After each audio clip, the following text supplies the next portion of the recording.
Hello guys, আপনারা যে পাখিটাকে কি বলেন? আমাদের এলাকায় শকুন বলে।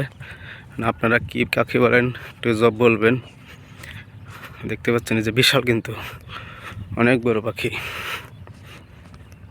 দেখতে পাচ্ছেন, কিন্তু আমি ওর দিকে আগে যাচ্ছি।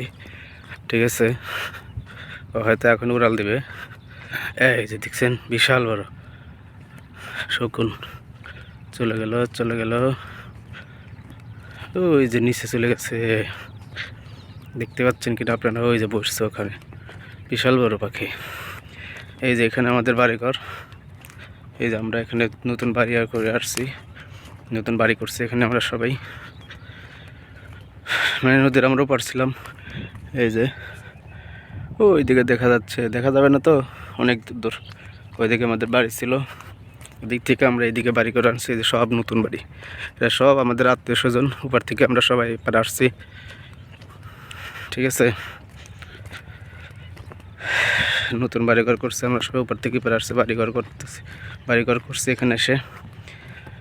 ঠিক আছে, এখানকার আমরা ওখানে নিজের জায়গায় বাড়ি করছি, কিংবা বছরে ভাড়া দিছি 3-4 হাজার টাকা, আর এখানে ভাড়া দিই বছরে 10,000 টাকা বিঘা। ঠিক আছে, তাহলে কত কষ্ট আছে, মানুষের জায়গায় বাড়ি করে আছি। ঠিক আছে, এই যে এখানে মানুষ আরেকজনের জায়গায় বাড়ি করে আসছে, এখানে বছরে টাকা দিতে হয়। ঠিক আছে, আমাদের জমিঘর নাই, জমি টমি নাই, সব নদীতে ভেঙে গেছে। ঠিক আছে, এখানে আমরা সবাই আত্মীয় স্বজন, সবাই সবার আত্মীয়। ঠিক আছে, তারপরেও তো অনেক কষ্টে আছে এখানে আমরা, এখানকার মানুষ। ঠিক আছে, আসসালামু আলাইকুম।